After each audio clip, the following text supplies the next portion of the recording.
Good afternoon, everyone. Welcome to the third class in our Focus on Holocaust History series. My name is Sydney Yeager, and I'm the Public Programs Coordinator at the Museum of Jewish Heritage, a living memorial to the Holocaust. Now in its 25th year, the museum is committed to the crucial mission of educating our diverse community about Jewish life and heritage before, during, and after the Holocaust.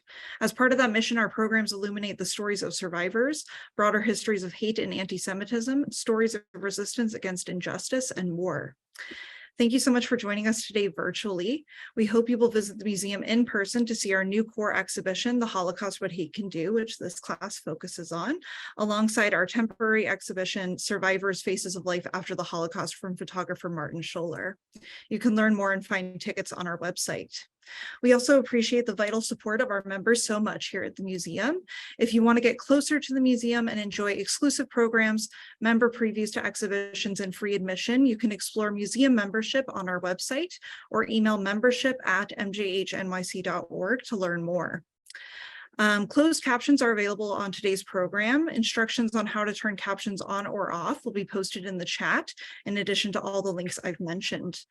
If you have questions for our speakers during the program, please put them in the Zoom Q&A box, and we will get to as many as we can at the end of the hour. Today, we are honored to be joined by Judy Tyter-Baumel-Schwartz, Dalia Ofer, Lori Weintrob, Sara Horowitz, and Batya Brutin. Professor Judy Tyter-Baumel-Schwartz is the director of the Finkler Institute of Holocaust Research, the Abraham and Adita Spiegel Family Professor in Holocaust Research, the Rabbi Pinchas Brenner Professor in Research on the Holocaust of European Jewry, and Professor of Modern Jewish History at Bar Ilan University in Israel. She is also a historian curator of The Holocaust, What Hate Can Do.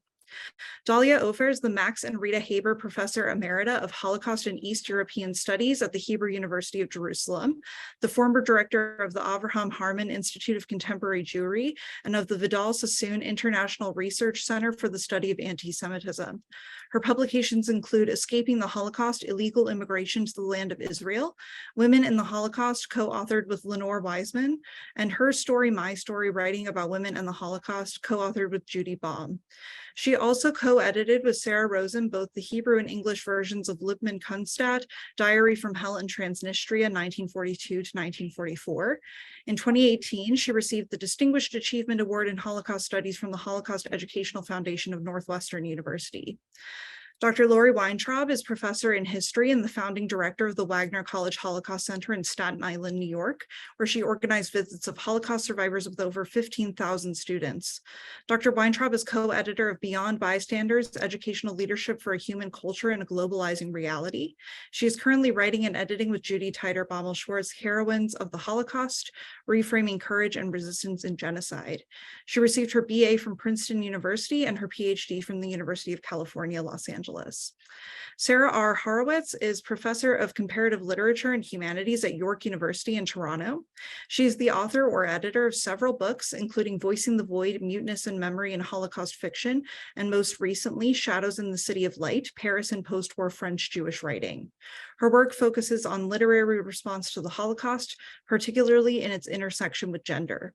She served for many years on the academic committee of the United States Holocaust Memorial Museum in Washington, D.C., and was recently honored to receive the Distinguished Achievement Award for Holocaust Studies and Research from the Holocaust Education Foundation at Northwestern University. She is currently working on a book, Gender, Genocide, and Jewish Memory. Dr. Batya Brutin is an art historian and researcher of art during and after the Holocaust and Holocaust monuments in Israel and worldwide. She has published and edited books, academic essays, and educational materials on these subjects. From 2000 to September 2018, she was the Holocaust Teaching in Israeli Society Program Director at the Beit Burl Academic College in Israel. Since 2018, she has been a Spiegel Fellow at the Finkler Institute of Holocaust Research, Bar Ilan University. Dr. Brutin is also a board member of Remember the Women Institute. In 2018, she received the Yad Vashem Award for Literary Achievement in the field of Holocaust education. So thank you all so much for joining us today. And now I'm going to hand things over to Judy. Thank you very much, Sydney. This is always very exciting for me to participate in or to moderate discussions about women during the Holocaust. Today, it's specifically women in ghettos. This is the one and only topic in Holocaust research that many years ago, over 2 decades ago, there were public figures and even a few scholars who tried to negate its legitimacy. Can you imagine today, when we're so used to talking about women during the Holocaust, that there were people who said, anybody who talks about women during the Holocaust as a separate group is a Holocaust denier, a Holocaust revisionist. We have to look at the Holocaust through the lens of religion and the lens of race, not through the lens of gender. Men and women had the exact same fate. Well, it could be that Hitler wanted to kill all of them, but until they were murdered, their lives were often very different because the world, that world 80 years ago, was a very gendered world. Men and women had many different tasks. When I started researching this subject some 4 decades ago, one of my daughters said to me, she saw what I was doing, and she was very, very young. She said, "Mommy, what's the difference between men and women during the Shoah, during the Holocaust?"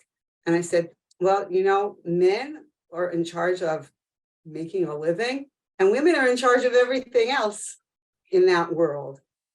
Oh, that makes sense, just like today. That was a very interesting comment. Things sometimes don't change, but we're going to see a situation in extremis, in a ghetto, in a different world. What was it like for women to function, whether they were functioning in going to work, in other words, trying to get permission when you worked, you were fed, got slips for food, or trying to obtain food to protect their children, to protect their husband, to protect themselves. Should they leave their elderly parents and should they join the partisans, or are they responsible for that, et cetera, et cetera, et cetera. We're going to hear a little bit about all of this today from our different and wonderful scholars, each of whom deals with a different field of Holocaust research. So let's start. I would like to introduce Lori Weintrob, who is going to be speaking to us about women in the ghetto with emphasis on leadership and uprisings, heroines, and much more. Lori, please, the field is yours. Thank you. It's an honor to be part of this dialogue today, particularly with such distinguished scholars who indeed wrote the founding text in this field of women in the ghettos. Next month, on Yom HaShoah v'Hagivurah, we are celebrating the 80th anniversary of the Warsaw Ghetto Uprising. In examining actions of Jewish women, defiance and nonconformity were more common than often perceived. The Hebrew term Amidah, which translates as stand up, captures the actions of many Jews both within and outside organized resistance groups. Approximately 3,000 Jewish women participated in armed resistance in the ghettos and in the partisans. Further, after the war, the leaders of the Warsaw Ghetto Uprising emphasized that the true heroism was the sacrifice of mothers and fathers struggling day in and day out in the ghetto against Nazi efforts of dehumanization. My interest in the courage and leadership of Jewish women in the Holocaust was heightened by a series of interviews my students and I did with Holocaust survivors in New York. In her memoir, Here There Is No Why, Rachel Roth recalled how in the Warsaw Ghetto, her mother Golda urged Rachel to defy, quote, that scum Hitler by studying chemistry. Although her mother was murdered in Treblinka in the Great Deportations of 1942, along with her siblings, Rachel carried her words to us, and now those words live on the walls of the Wagner College Holocaust Center. Quote, Hitler may take away your possessions, but he can never take away what you have learned.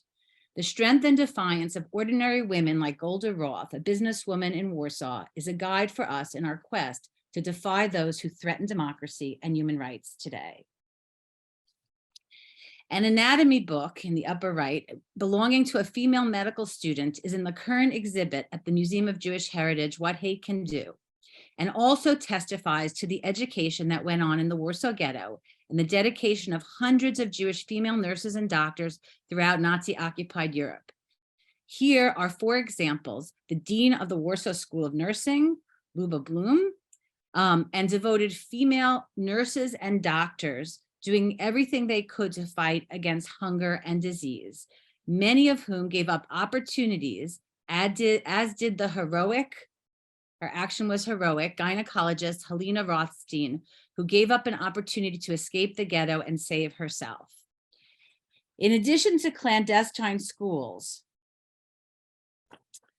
other social welfare initiatives like soup kitchens were run by female leaders like Rachel Auerbach, Women like herself were also vital to Emanuel Ringelbaum's Oneg Shabbat efforts to preserve the history of hunger, disease, and deportations in the ghetto. For example, the less-known Gustavo Yareka, a typist for the Judenrat, the Jewish Council, smuggled out a transcript of one of the most important meetings on July 22nd, 1942, when orders regarding the German orders regarding the Great Deportation were given. She also captured the passion and purpose of the work of these women in the face of dehumanization when she wrote in her testimonial, "The last stage of resettlement is death." Quote, "These notes are driven by an instinct, a desire to leave a mark, from a will to justify one's life. We have nooses on our necks, and when they loosen a little, we shout out." Again, she and her sons did not survive, but her words did. From the moment of Nazi occupation of Poland, Jewish groups worked hard to create networks of mutual aid and communication. In September of 1940, a year after the start of World War II, Polish Zionist youth organized a movement convention for Dror. Their meeting was interrupted when Fromka Plotnica announced the plans to close the Warsaw Ghetto, which would occur on November 15, 1940. Their three key activities during this phase were searching for escape routes to Palestine, the land of Israel, establishing training farms, and organizing educational and cultural activities such as the Dror High School. The vital leadership work of Fromka Plotnica in building bridges between different movements impressed Zivia Lebetkin.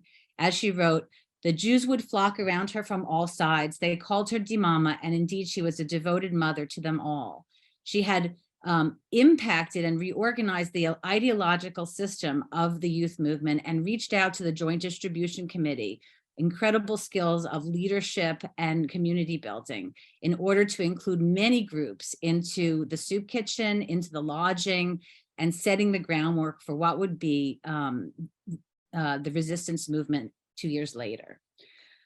The trips of female couriers, which were extremely dangerous, demanded extraordinary courage and ability to improvise. They were vital for breaking the isolation that the Germans enforced on the ghettos. And here you see Emanuel Ringelbaum praising these heroic girls. Fromka and other couriers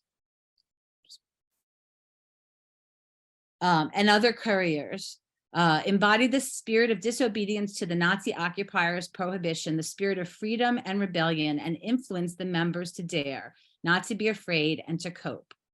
When news of mass killings at Ponary and Chelmno reached Warsaw by way of the Kashariot, primarily female liaisons, debates began about how to strategize, how to respond, and priorities shifted from cultural and social interaction to self-defense. The first anti-fascist organization was founded by these young leaders in April of 1942. Later that year, Vladka Mead, at only age 22, smuggled a map of the death camp of Treblinka out of the ghetto in her shoe, in the hope that the information about the killing would spur a decisive response in the West. And her great danger is captured in her testimony, published as Both Sides of the Wall. "Aha, show me what you have on you." The German takes off my coat, my clothes, carries them over to the light, checks my pockets, the hem, the lining. "He should only not make me take off my shoes. He will surely find my papers. Then I am lost. Now your shoes." My blood turns cold. "Hurry up, the shoes." I hold my breath, close my eyes. I wait for the stroke. And at the last minute, she's able to escape from the interrogation and to deliver the underground the paper. In Vilna, Vitka Kempner took tremendous risks smuggling in dynamite to the ghetto, and Abba Kovner testified to her courage here. He says at the Eichmann trial, he said, they were asked, these women, young women, were asked by comrades in the underground to leave their place of security in order to be partners in our fate in the war, to sacrifice themselves with no chance of returning. And through this gate, the gate of the ghetto, where according to the announcement, according to the document, whoever went through it in order to buy food and to bring in a kilogram of potatoes was shot to death. On her person, she transferred explosives and dynamite. Vitka Kempner led teams of fighters to perform acts of sabotage outside the ghetto. She's credited with blowing up a train of 200 German soldiers, the first act of resistance in Lithuania, which required careful planning, not only identifying a location to place the ammunition for greatest impact, but to be sure there were no reprisals on the ghetto. She became a chief lieutenant of the FPO, the Partisan Fighting Organization.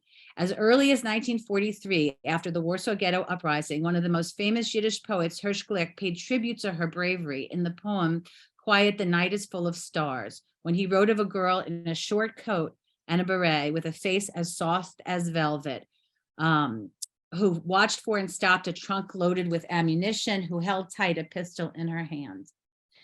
These young women and many others who were unafraid to kill the enemy were vital leaders of the underground movement in many different ghettos.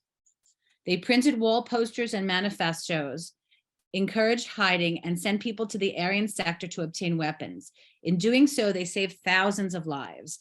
For example, Chaika Grossman of Hashomer HaTzair was sent to Bialystok by Abba Kovner to organize the underground fighting there. And Chaya Klinger referred to this as a new type of girl. And when the moment of the uprisings came, they were on the front lines, on the roofs, shooting machine guns, throwing Molotov cocktails. The courageous role of armed Jewish women in the Warsaw Ghetto Uprising is captured forcefully in the testimony of Zivia Lebetkin, the highest ranking woman in the command of the Jewish Fighting Organization, or ZOB. In the April 1943 battle in the Warsaw Ghetto, Lubetkin explained, one of the women in the unit, Zipporah Lehrer, leaned out the window and hurled bottles of acid onto the Germans below. The Germans were so shocked to see a woman fighting, they shouted, Eine Frau kämpft, a woman is fighting. Zipporah was the fighting companion of 19-year-old Simcha Rotem, better known by his Polish codename Kazik. During the uprising, quote, Zipporah Lehrer opens a retreat by throwing hand grenades, Zivia also reported. This was successful, but for the death of one fighter. Tragically, Zipporah would be killed in the weeks that followed at only age 23. Zivia has memorialized an image of a fierce Zipporah, a responsibility that weighed heavily on her. From April 19th to May 16th, 1943, Nazi officers and over 2,000 men were called upon daily for the Fuhrer and their country in the battle for the destruction of the Jews, the so-called bandits in the Warsaw Ghetto. The Germans brought in Nazi Waffen General Jürgen Stroop. The deportations had been slowed down by the need to expend manpower, dogs, listening devices, and informers.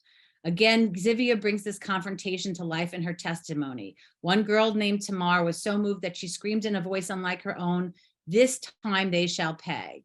And then Zivia reflects, I had not closed my eyes for days and was at the edge of exhaustion. Her words testify to the role of women and to her own commitment and leadership. Zivia was directly involved in military operations in the ZOB in both the January and April uprising. At the height of the battle in late April, she was part of the Central Command, and Mordechai Anielewicz often needed her to ease tensions with ardent Dror activists in the area. Later, she escaped through the inferno of the ghetto with a gun while crawling through the sewers for 20 hours and was one of the 22% of fighters in the 1944 Warsaw Uprising. Her testimony and actions display her transformative leadership skills of strategic planning, critical reflection, and particularly creating community by sustaining a common purpose. In the words of the partisan Shalom Shawalski, it was thanks mainly to Zivia's talents and her ability to unite a group of youngsters with an ideological experience full of warmth, comradeship, and brotherhood to serve as a shelter for times of attack and disaster. For good reason, Zivia became the code name for the entire network of the Jewish underground resistance in Poland. While the world stood silent, individuals worthy of our emulation acted with courage and compassion. For my part, I would like to see the historians of women in the Holocaust propose and highlight criteria, including leadership, to identify a canon of heroic women, whether in the dozens or the thousands, as well as to explore the place of non-Jewish women like Irene Sendler, who rescued and resisted the Nazis. And further, to ask, how is our understanding of the final solution of the Jewish question, the Shoah, reconceptualized by knowing about the activities of female resistors and rescuers in diverse European countries? The Wagner College Holocaust Center has created a window in honoring the names of those Zivia mentions in her book, who fought and died against the Nazis. We have held an international symposium in June of 2022 with this aim in mind. And here's a further list, not on the window, but of all the women who fought in Krakow district. And I want to invite you to the next part of our exploration, which focuses specifically on nurses and doctors this June 6th in person and on Zoom. And with Judy Baumel-Schwartz, we are doing just this, looking for a canon and definitions of heroism by women in our forthcoming book, Heroines of the Holocaust, Reframing Courage and Resistance in Genocide. Thank you very much. And I look forward to Thank you very much, Lori. You can stop share screen. Thank you. That was fascinating. And I do very much recommend all of you who are interested to join the symposium that's going to take place in June about nurses and doctors during the Holocaust. And from here we move on, and we are going to focus on the topic of mothers and motherhood in the ghettos. And I asked Dalia if you could tell us a little bit about the role of mothers and motherhood in the ghettos.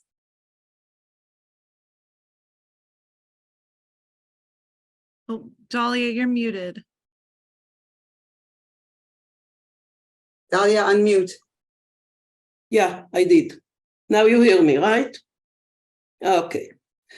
So I just say thank you for having me here. I really appreciate it very much. I think it's a very important meeting, and I will start with my topic. The perspectives of mothers and motherhood during the Holocaust present the important aspect of the tragedy of the individual and the community.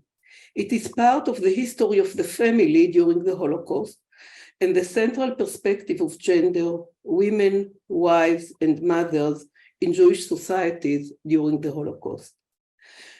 The documentation left by mothers is very small, as women left fewer accounts than men. It contained ego documents, diaries, letters, memoirs, and oral testimonies that tell us about the family and the role of each member in the family. I would like to begin with two general comments about methodology. Motherhood should be studied within its cultural, social, and historical context, as every culture has its ideal of motherhood embedded within its tradition. It should also be analyzed from the perspective of the economic, class, and gender differentiations. In his study about the Jewish family in retrospect, Benjamin Schlesinger stated that often violent assault against Jews throughout their history had developed a particular defense mechanism in the strong instinct of mothers to protect their children. He believed that it actually became a cultural code in the Jewish family. In the tradition of Jewish family, the mother's role was concentrated within the private sphere of the family. However, the private and public spheres were not completely separated. Many wives helped to provide their families. Many were involved in family businesses. Usually, our conception of a normal family during this period includes married couple with children. Therefore, mothering and motherhood are studied within the context of the family. After the establishment of the ghettos, which occurred in each city and town in different time and places, the economic situation of most families worsened considerably. Many were uprooted in their own town, and others were deported from different regions. The home was a source of pride and representation of one's identity in both traditional and non-traditional Jewish families. Leaving one's home, either by flight or by being forcibly relocated into the ghetto, leaving behind treasured items, caused severe traumas and had devastating effect on women. From the mother's point of view, it meant that they had to try to maintain normative life, to go on with a regular routine of providing important necessity for the family, just as food, cleanliness, children, assisting the husband, keeping a sense of home, and some intimacy in the crowded apartment. It took a great toll on the relationship within the family, between couples, between brothers, sisters, and between parents and children. As the family's well-being was the mother's identity and sense of belongingness. The family's well-being was mother's and wife's responsibility. How to turn the new dwelling into a home was a major challenge for the family. Living conditions in the ghettos were dire. Most families lived in one room. Sometimes families had to share the room with two other families. I just want to mention that in Warsaw, for example, the average of living space was 9.2 people per room, 5.8 in Vilna, and 7 in Lodz, and we can imagine the situation of sharing kitchens, of sharing toilets, of sharing everything in very difficult situation. I will move now to a few examples. Cecilia Slepak, a journalist, a Polish journalist, Jewish Polish journalist, who wrote or interviewed 16 women in the ghetto as part of the research project of the Oneg Shabbat, Ringenblum's archive project. A few mothers and women of the women were interviewed. One of the mothers, previously a middle-class housewife, and you see that it's very important to mention the class, because I think economic is a very important part of the story. One of the mothers, previously a middle-class housewife, worked as a cleaning woman in the household of a well-to-do family. One day, her husband was taken by the Germans and she didn't know what had happened to him. This caused her great pain, and the only way she was able to provide for her family and her 10-year-old daughter was through her work in the cleaning woman. She was worried about her daughter's education. She couldn't go to school, but there was no other way but to take her with her to her work. As part of middle-class housewife,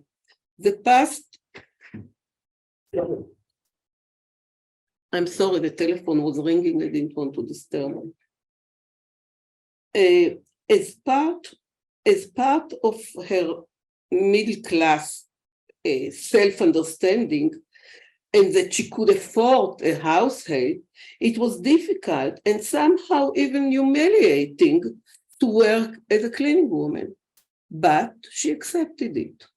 She would comfort herself with the thought that it was a temporary situation, and other people were suffering even more, and that her husband would return. This mother had not lost the sense of being part of a family and a community. Another narrative of Slepak includes a mother of 2 children who became a surrogate mother of 2 other children of her sisters who had died from the typhus. She too was without a husband, but her family was dismembered after the occupation, but before the move to the ghetto. Before the war, she was a vegetable vendor in the market, and she continued to sell in the market until she was forced into the ghetto. She tried to restore her business in the ghetto in order to provide for the family. It was not easy, and she worked as a laundry woman, as a vendor, as a cleaning woman, anything that she could do but to become a beggar. From Slepak's description, we learn that the whole family took part in the enterprise, the mother, her sister, and the 4 children, until the typhus epidemic caught them. All recovered except of her sister who died. And thus, she was left with 4 children. She tried to take care of the children and was proud that they were not swollen from hunger, though they were very, very weak. Sarah Selber-Ulbach described her mother before the war as being weak and utterly dependent on her husband. He was the leader of the family, made all the decisions, and was a provider. Things did not change until her father was deported to forced labor from the Lodz ghetto and did not return. At first, her mother was in shock and barely functioned. Her older brother started to work in order to provide for the family. However, after her baby brother became ill, the mother pulled herself together and frantically searched for ways to provide her family. She turned a part of her room that had a big window to the street into a store and wanted to sell used items. But it didn't work out. And then she started to mend clothing and also taught her daughter to do this.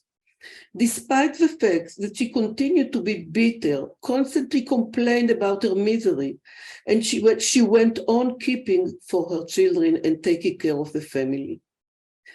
One example that Selber is giving is that despite being very, very religious and observant, when her older son was very sick, she was ready to feed him with horse meat in order to strengthen his body. Under these harsh conditions, caring for the children was still a primary concern. Mothers, even when left alone, did not leave or did not stop to protect the children from cold, from hunger, and also from the simple dangers of the ghetto. They utilized all services that were available in some ghettos for small children, like extra food portions and so on. However, mothers were often unable to maintain the type of control over their children, especially in the ones who had become street children. Lacking a real home, they would wander along all day trying to find something to eat, even to point of grabbing food from passers-by. The helplessness of mothers reached its peak when they became so depressed and starved, and they were no longer able to think anymore of their wandering children, and many of them simply died. The artist, Esther Luria, was caught in the Kovno ghetto when she visited a family. She was already in Palestine. Luria lived with her married sister in the ghetto after her parents and her brother-in-law were deported. And she writes in her kind of in between a memory and a diary, I could not stop wondering how delicate women were often ill in the good days, became strong under these conditions. In particular, women who had children had to mind their energy. And one can say that children prosper in the ghetto, it's Kovno ghetto. The only joy that was left for the parents were the children. And if we remember that so many mothers were left without their spouse, this was even more difficult. All that left for them were their children. They were ready to risk their life for the children without thinking twice. The fact is that women in the ghetto demonstrated more energy and larger adaptation to the harsh condition than men. In most cases, women were the providers of the family. This quote sums up the courage of the mothers and also the difficulties in these conditions. In addition to the heroic efforts of mothers to take care of their children, there were also different cases. Some mothers left their starving children in a shelter or next to an orphanage door, hoping that their child would be better fed there and will survive. However, that was often an illusion. The increase in the number of children in the Jelena Street, a child center in Warsaw, demonstrate both the growing number of orphan children and those who were put by their mothers. According to the report of Ringenblum Archive in January 1941, the shelter housed 480 children. 6 months later, 625, while 135 children passed in between. Peretz Opochinsky described the situation of those miserable mothers. Mothers walk away from their babies like thieves. They leave them in a dark alley or by a house of a community or just on the street. No doubt, their hearts are torn apart. The Judenrat, together with the centers, established a home for deserted children, but the number increased every day. And yet, mothers also deserted their children to rescue themselves, and sometimes were ready to put their babies to sleep in order to get a room in a hideout.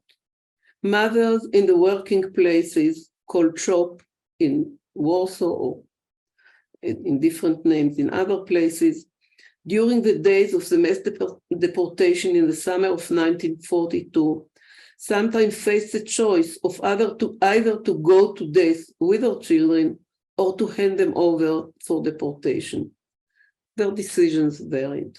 To conclude, did the tragedy of the Holocaust and the criminality of the Nazi policy change the concept of motherhood and the behavior of mothers in the ghetto? I think it did not. The dedication of mothers for their children is manifested in the documentation.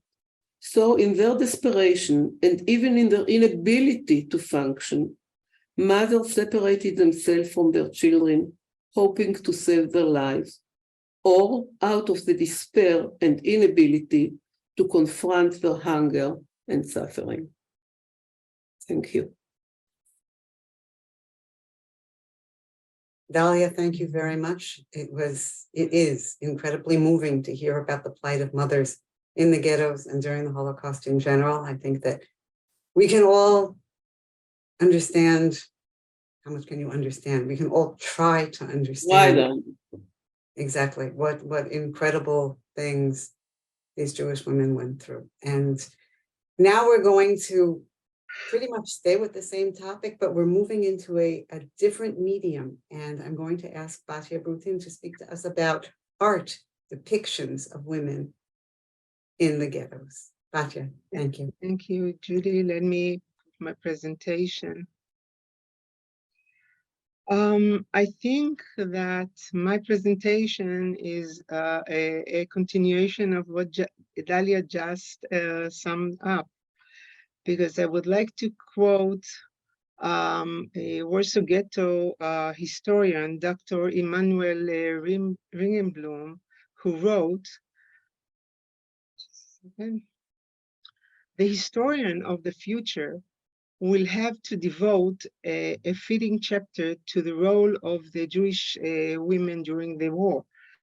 It is thanks to the courage and endurance of our women that thousands of families have been able to endure these bitter times, end of quote.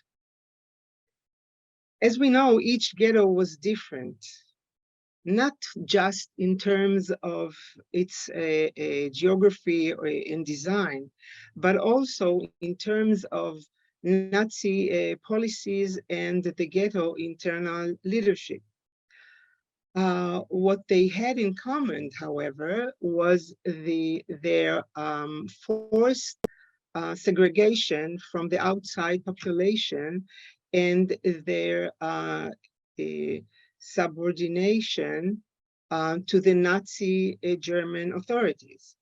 Artists in the ghettos, both male and female, they depicted the hard conditions of overcrowding, the oppression of body and mind, and the distress of hunger and death. Yet, differences between the sexes did exist in the ghettos, as reflected in the works of art. The artists during the Holocaust explored many common themes, making use of similar symbols and images. Nevertheless, several themes have preoccupied only the women artists as expressed in their artworks. Many women artists portrayed other women imprisoned in the ghetto with expressions of suffering, agony, pain, and fear, as Halina Olomotsky did in her drawings from Warsaw Ghetto. As we see, the figures are emaciated, with a look of sadness and despair in their eyes, and their mouth is closed in silence. Or in Sara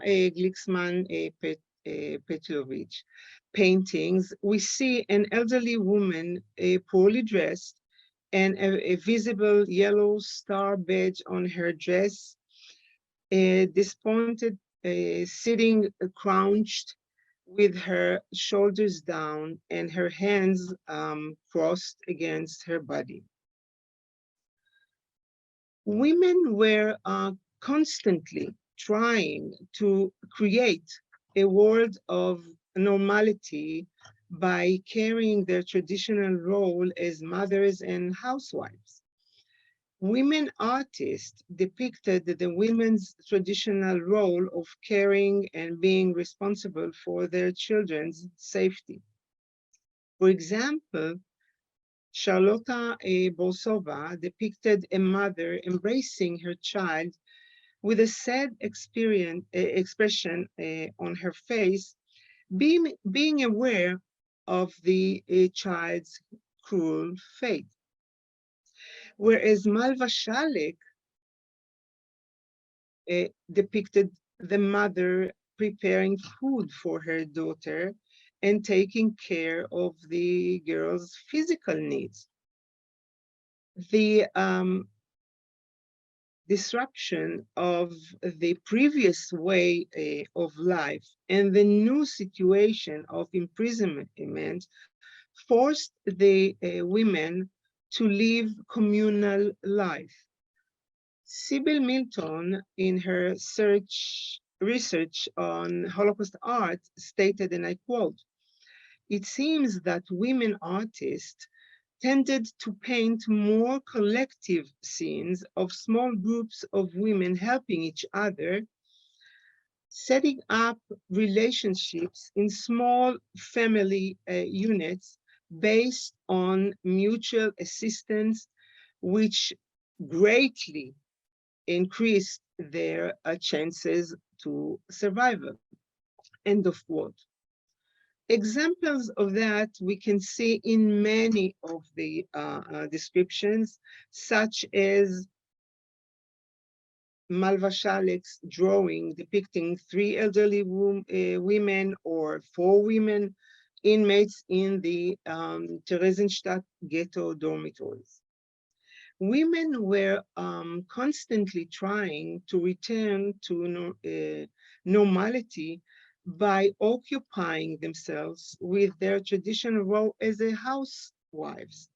They kept themselves busy by cleaning, washing, and cooking, and that helped them to maintain sanity and gave them strength to cope with the hard condition of oppression. Shalek portrayed 2 elderly women preparing a meal together. The women are immersed in their work, introspective, sad, silent, but their attire can through their attire we can tell that they are from different Jewish background. One is religion, while the other is secular, and yet they gathered. Zdenka Aizmanova showed women cooking on an improvised cooking stove. These are examples of variegation, and creativity in such distress. Helga Vaisova was only 12 years old at the time, and she depicted women cleaning the corridor in Dresden barracks in Theresienstadt ghetto and take care of their children. Among the women artists, as well as men artists, in this period were those who were artists before entered in the ghettos and continue their artistic work. Some quit their arts entirely due to the circumstances, and new artists arose. They did not draw or paint before, but they were some way related to the field of art. For example, draftswomen, set or dress decorators, etc. Artistically, most of these artworks are characterized by a realistic style. It is evident that the artists tried to document the evidence, the environment, the people, rather than create a stylized work. Most of the artists brought simple art materials when they were sent to the ghetto. The artists who participated in a commissioned work in the ghettos has access to drawing materials, while others who could not have art supplies painted on every possible thing, whatever was at hand. Small pieces of paper, scraps of newspaper, packing paper, scraps of cement bags, on tin cans, etc., etc. They usually drew with simple means such as pencil, ink, charcoal, or a improvised engraving tool, and even with the remains of the chicory plant. Their artistic talent was beneficial to them not once in getting better food and even rescued them from death. Charlotta Borsova, for example, worked in the artist's workshop in Theresienstadt ghetto. A Nazi officer, highly impressed with her artistic talent, commissioned a painting of the Holy Mother. He told Borsova not to finish the painting because as long as she was working on it, she would not be deported. And that is the way she survived. Due to the tight control of the Nazi, it was extremely difficult for the artists to hide their paintings.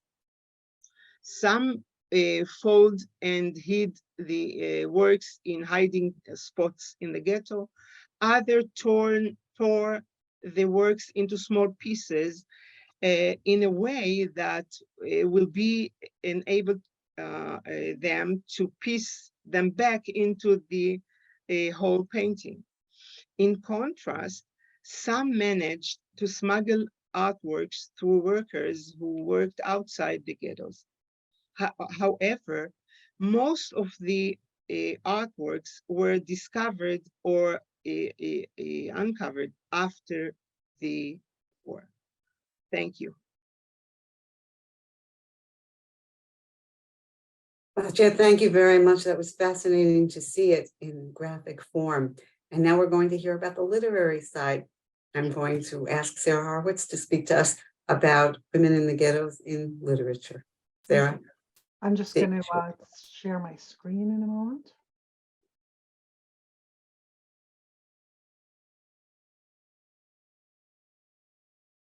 I'm really delighted to come after such wonderful presentations by my colleagues from whom I always learn. And I think, you'll see that there are themes that overlap among us because after all, we're all using different kinds of materials, but we're looking at the same event historically. For a long time, though, the experiences of women in the ghettos was understudied. I think there were two main reasons for it. One, as Judy mentioned in her introduction to today's presentations, the study of women apart from men, the lens of gender, was something that was not accepted in Holocaust studies for a while. And so we read much more about the ghetto experience and the Holocaust generally from the perspective of men, but also in narratives by survivors.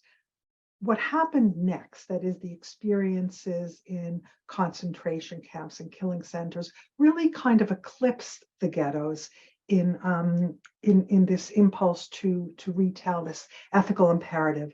But there are so many resources for learning about the ghettos as we saw, and I'm going to draw on some of the more literary examples of this.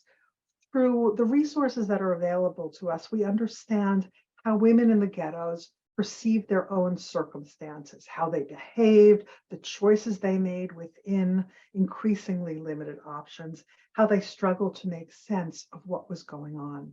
Although each ghetto had its own characteristics, its own living and, I should say, dying conditions, and those conditions changed over time, I think it's fair to say that we can understand experiences in the Jewish ghettos as connected to the normal world, that is, the pre-Nazi world. Conditions were far, far worse, of course, unspeakably worse, and death was everywhere.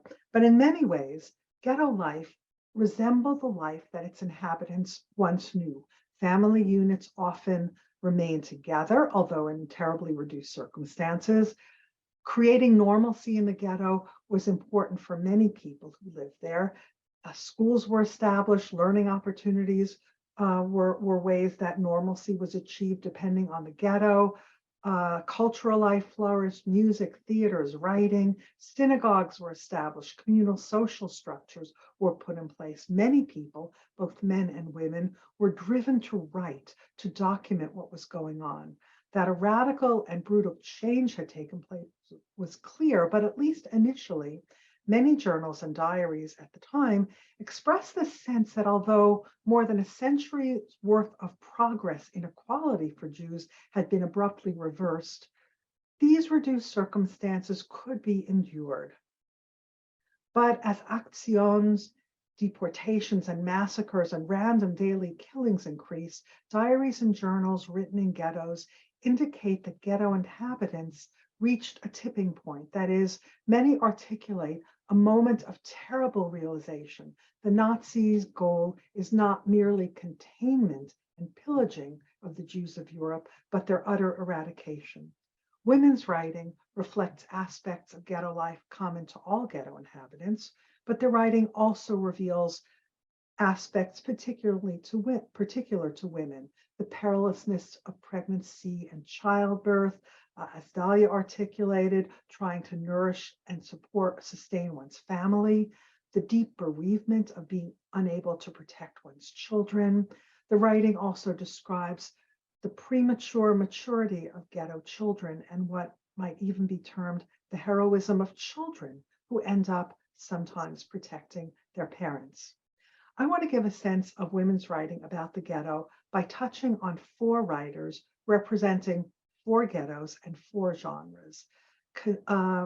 Literary essays written at the time, literary memoirs written afterwards, novels, and short stories.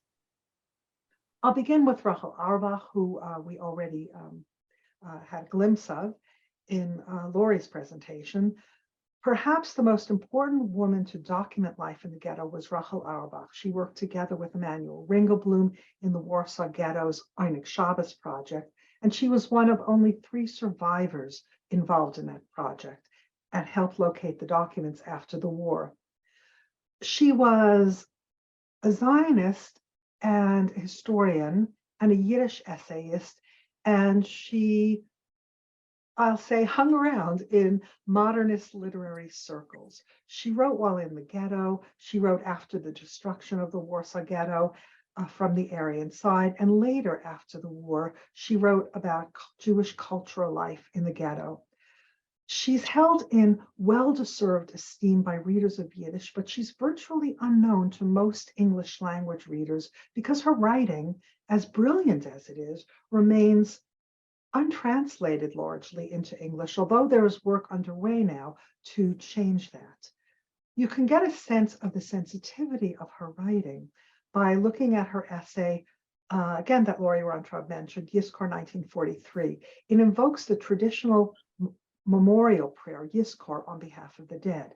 She writes this from the Aryan side of Warsaw just after the ghetto was burned down and its inhabitants killed on sight or deported. The essay is an extended lament for the ghetto Jews, described in all their variety.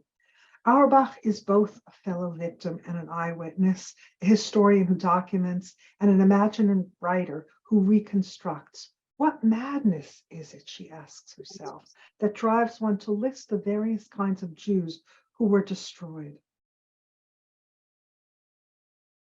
In a recently published literary memoir by Sonia Kaplan, Passport to Reprieve, we get a detailed look at life in the ghetto, in the Tarnov ghetto, from the perspective of someone who was a teenager at the time. In the summer of 1939, Sonia Kaplan's extended family met. Well, they met in the spring to have a Seder together. And it was decided that some of the people in the family would make their way to North America, to Canada, to reestablish the family business, textile business there. And that once they were established, they would send for the rest of their family. Sonia's father left for North America in the summer of 1939, intending to set things up and then send for his wife and 2 daughters. But with the Polish invasion with the German invasion of Poland in September 1939, the window of possibilities abruptly closed on them, and they were unable to join them. He labored very hard from afar to help their conditions, and he was able to acquire for them Nicaraguan citizenship and passports. These foreign documents provided the family with some measure of protection at critical points. Most of Sonia Kaplan's memoir, which is just beautifully written, recounts life in the Tarnov ghetto. Among worsening circumstances with the ever-present possibility of death, Kaplan takes charge of her family. Her mother, she writes, seemed to collapse. Her sister was too young, she says, to understand what was going on. And so, she writes, almost against my volition, the leadership of the family passed on to me. In great detail, she describes the unfolding of daily life and death in the ghetto, random shootings for the amusement of the German authorities, executions, deportations, the death of close friends, relationships. For an entire week, she writes, Jewish blood ran like a red river in the ghetto all around the square. She describes the constant changing of rules, the deliberate confusion and chaos, leaving the life and death decisions that people had to make so difficult because they worked without full information. Sonia describes several different dangerous confrontation with Gestapo officials to plead her case. That is, I have a foreign passport. What's most striking in this memoir is the power of the writing itself, the level of detail about ghetto life, and the author's portrayal of herself, her insistence that she was not a victim, but she was someone with choice and with agency.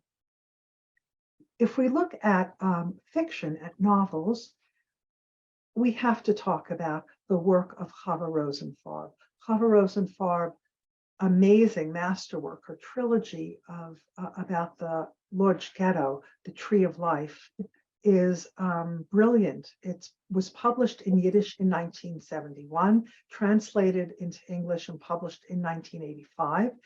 And it includes both historical figures, such as Chaim Romkowski, and fictional characters, most of whom are actually based on real life characters. Because Rosenfarb was already a literate at the time, she was writing poems, and she hung out with other literary and cultural figures.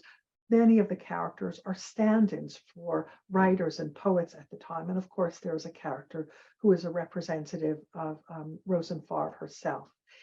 She begins in the beginning of 1939, setting the stage for the ghetto, so the reader understands what the richness of Jewish life in Lodz was like and what was lost. She depicts the variety of people, the wealthy, the poor, manual laborers, the people in finance, people in the world of high culture, a range of political affiliations, and a range of moral behaviors. And all of these are placed in the intersecting context of family, community, and social networks. We see people trying, and often erroneously, to understand what's going on. Goldie Morgenthaler, Chava Rosenfarb's daughter, professor of English and American literature at the University of Lethbridge in Alberta, Canada, is working on translating more of Rosenfarb's works. And I'm going to conclude now with the fourth genre, short story, by looking at the Polish-Israeli writer Ida Fink, or Ida Fink. In a short story, 4 pages long, the wonderful Ida Fink writes in Traces about a woman who examines an old photograph in that is a photograph of a marketplace. And we understand, because it begins in the story, which is only 4 pages, begins in mid-conversation, that she's been asked to explain what's in the photograph. She recognizes it. It's a street in an abandoned street in a marketplace, and it's covered with snow. It's in the dead of winter. And she's about to toss the photograph on the table when she notices footprints in the snow. And she chokes up and she says, I prefer not to remember. But then she abruptly changes her mind, because she says a trace, that is to say, her memory, remains of the children who, she says, made those footprints, the children all under the age of 8 years old. A trace of the children, she says, and only she can leave the trace, because she alone survived. So she will tell about the children who were hidden in the attic of the Judenrat, which was strictly forbidden under pain of death, because children no longer had the right to live. As she continues to reveal what she remembers, we learn that the children, when they were brought out from their hiding place, were asked, first kindly and then menacingly, by an SS officer to point out who their parents were, presumably so that the parents can be taken along with the children to be killed. But the children refuse to identify their parents. As young as they are, they understand what that would mean, and they remain silent. And so at the end of the story, the woman reflects, so I wanted some trace of them to be left behind. After the break, she will tell how they were all shot. Thank you. Sarah, thank you very much. I am very, very moved by everything that I hear. And I think that all of us have been. And Sydney, I hand the microphone over to you. Do we have any questions? Yeah, I think we have time for a couple of questions. So several of you mentioned that the study of women was not really done for a long time in relation to the Holocaust. And I wonder if you can elaborate on when that started to change and who were sort of the leaders in beginning that study. Okay, who would like to answer that? So I guess I'm going to answer. Dalia, would you want to answer maybe? You're mute. Unmute. Okay. Well, I think that we have to remember that the issue of gender and women is new in the historical research in any case. And and there are many sociological and other reasons, historical reasons for it. And the Holocaust is part of a larger field of history. However, in the field of Holocaust, the fear that when we talk about the small things and forget the major issues, as Judy said in the beginning, like anti-Semitism and race ideology, and the description of the final solution, and the fighting of the Jews of Warsaw as the first rebellion against the Nazis everywhere. All these made the issue of gender even lag behind what happened in general history or even in Jewish history in other periods of time. But there were a few courageous historians, or not only historians, who started with this in the late, I think the first program was in New York in the 90s, in the middle of the 90s, if I'm not mistaken. And the issue was raised, and even among women at that point, there was resentment about it. But Judy Schwartz-Bauel was one of the, I think, pioneers in this field. And she joined my colleague, Lori Weitzman, Professor Lori Weitzman, who did a lot of gender studies in relation to sociology, not necessarily on the Holocaust. And I think that the first move towards a more serious academic research happened in the late 1990s. And since then, you know, it's already history. Still, people are afraid that we shall relativize the Holocaust. We will forget the holy people, we will forget the heroes, we will go to simple things, you know, one hates each other, one loves each other, you are jealous, you are envy, and the small things, not really the heroic stuff. I think it's a mistake. I think today everybody agrees with me that it is a mistake because life is a combination of the small things, the minute things, and sometimes they become heroic, like these women who were going out of the ghetto for a few days to come back and provide for the family, and other acts of heroic acts that we heard about them today. Judy, maybe you should add. I wanted to add something that it's much more general. It's not just about. We don't hear you, Judy. I'm mute? No, can you hear me now? You're good. Okay. So it's something much more general that I was thinking about listening to all of your very, very fascinating presentations. Do you know what the basic problem of dealing with women in the Holocaust is? It's a subject that has to do with life. It doesn't have to do with death. Now, if you're talking about leadership, it's leading you so that you can stay alive. If you're talking about the underground, if you're talking about uprisings and the Warsaw Ghetto uprisings, that's because you know you're going to be killed, so you're fighting to stay alive. Well, here's the thing. We have this tendency to look at the Holocaust in hindsight. Somebody once said it very well. They said it's like we're looking through glasses, that the two lenses are the chimneys at Auschwitz. As if we know determinism, it's gonna end there. Well, guess what, folks? Until 1942, 43, 44, people had no idea that it was going to end at all. I mean, everybody has gone through horrible things during that century. There was World War I. We're talking about millions and millions of people being killed and Jews running from one place to another place and some not coming back and joining the army and not being in the army. And wherever you turned, whoever you were fighting for, at the end, you got zapped because you were Jewish. So that wasn't something new. And this was just like a really lousy rerun of World War I, except it wasn't. We know that because we're sitting now in 2023. People didn't know that as it was going on.